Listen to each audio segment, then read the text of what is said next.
beeldaaje saalax beeldaaje muuse beeldaaje jaamaco beeldaajaha guud beesha madhibaan garad ayaa socdaal ku yimid magaalada Dubai ee wadankan isu taga Imaaraadka Carabta shir jaraa'id uu qabtay beeldaajaha ayuu saxaafadda uga warbixiyay xaaladda guud ee beesha isagoona ka hadlay arrimo dhowr ah oo ay ka mid yihiin deegaanada beesha ay leedahay iyo cadaalad darrada ka jirta maamulada ay ka soo jeedaan. Bismillahir Rahmanir Rahim. Aniga oo ku hadlaya beesha Maxamed Gurgaate ahna madhibaan garaad uqayshooda isimadooda uqayshooda waxgaradkooda aqoonyahankooda codkoodii aniga oo ku hadlaya waxaanu doonaynaa Somaliland iyo Puntland xuquuqda aanu xaq ugu leenahay inaanu ka helno baanu doonaynaa waxaanu ka doonaynaa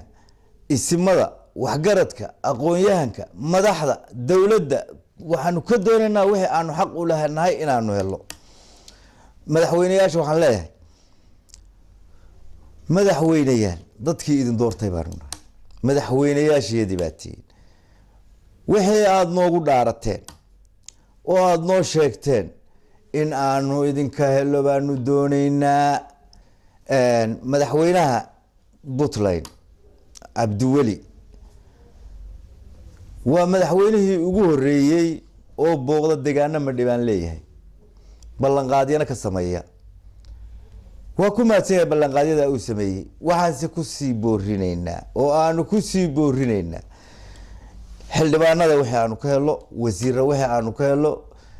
maamulka laamaha dawladda wixii aanu ka helo oo aanu xaq u leenahay inaanu ka helo oo baanu ku sii boorinaynaa oo ku sii adkaynaynaa waana ku maadsan gabdhaha iyaga laba guursado waxa ma keenayso dacaayad la sameeyay weey marka anagu waxaan weeye dacaayada la sameeyay oo ay sameeyeen labada beelood waxba kaba jiraan anagu dhul waa leenahay Soomaaliya oo dhan baan dhulka la leenahay oo aan wada leenahay dhulka waayo magaaladii la bilaabo kow anaga ka bilowna iyana waa wada bilowna ilaa alif ilaa ya waa wada socona xuquuqdayadiina kama hayno deegaamada saasaan u leenahay gabdhaha guurkooda anagu laba qoys waa jiraan oo aanan anaguna gabdhaha iyaga siin iyaguna aan siin gabdhahooda aanan guursan laakiin de laba qoys Soomaali baa ka badan oo muslim baa ka badan anagu muslim iyo masiixi waa isguursanaa wax guuro imika aanu u dhibana macna weyn oo keenaysa ma jirto waxaan leenahay anagu waxaanu ahayn dad la yaqaan dad boqortooyo soo haysan jiray baanu nahay boqortooyadii markii la jebiyay oo ay dhinteen Axmed Guray Araweelo ay dhinteen oo aadna jebiseen dawladdu waa dagaalamaan waana kala adkaada dadkuna waa dagaalamaa waana kala adkaada markay kala adkaadaan madax banaanidooda isa siiyaan haddaanu nahay beesha madhibaan garaad dawladda federaalka ah waa u hambalyeynaa waana garab taaganahay waana soo garab taagnay haddana waa sii garab taagnaan doonaa Soomaaliya oo dhan meel kasta oo abaabul kasta oo Soomaaliya bilowdo meel kasta ba joogtay kooban kana maamul aanan ku jirin maba dhismo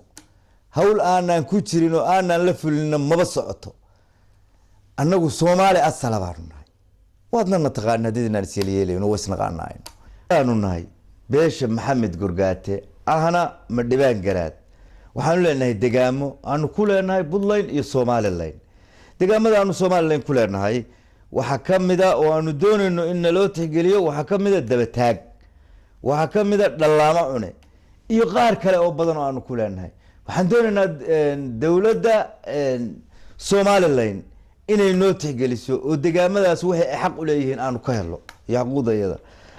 dhinaca kale maamulka Puntland waxaanu ku leenahay deegaamadaas waxa weeye waxa kamida waa dabayl ma liibaan iyo ka madhibaan agaaran hero jaalle oo degmada weyn ah reer Daa'uud intaasaanu iyadana ku leenahay madaxweynuhuna waa soo maray ballanqaadana waa kasoo sameeyey waana ku mahadsan yahay dhinaca kale haddaanu nahay beesha Madhibaan waxaanu nahay beesha u taagan mar walba horumarka dowladda federaalka ah oo Xasan Sheekh uu madaxweynaha ka yahay ra'iisul wasaaraha cusub waa u hambalyeynaa waxaanu xusuusinaynaa wixii aanu xaquuq u leenahay in aanu ka helo waana mahadsantihiin maamulada waddanka jira iyo Soomaaliya oo dhammaan waa mahadsan tahay teeda kale gudoomiyaha beesha Madhibaan Axmed Guray Bootaan waa u mahadnaqaya waana u mahad celinayaa hawlaha badan oo uu qabtay oo dal iyo dibadba laga og yahay oo uu ka shaqeeyo hawsha uu wado inuu halka ka sii wado baan ugu mahad celinayaa kalena Beeldaaje Saalax ayaa sheegay inuu socdaal ku tagi doono sanadkan shirar dhowra oo lagu qaban doono qaaradaha Yurub iyo Afrika kuwaas oo looga hadli doono sida beesha Madhibaan ay uga tashan lahayd xaaladda siyaasadeed ee kaga aadan wax qaybsiga maamulada ka jira dalka Soomaaliya. Kamaal Xasan Xuseen, Kalson TV, magaalada Dubai.